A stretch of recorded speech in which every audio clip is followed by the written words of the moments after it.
साजिद मनियार यांच्या राहत्या घरात शॉर्ट सर्किटमुळे लागली आग. पाचोरा शहरातील देशमुखवाडी येथील रहिवासी बांगड्या व्यावसायिक साजिद मनियार यांच्या राहत्या घरात शॉर्ट सर्किटमुळे भीषण आग लागली. या आगीत मनियार यांचे नवीन प्लॉट घेण्यासाठी जमवलेले 2.5 लाख रुपये रोख रकमेसह संसारोपयोगी वस्तू जळून खाक झाल्या आहेत.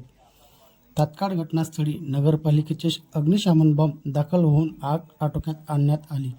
सुदैवाने या आगीत कुठलीही जीवितहानी झाली नाही.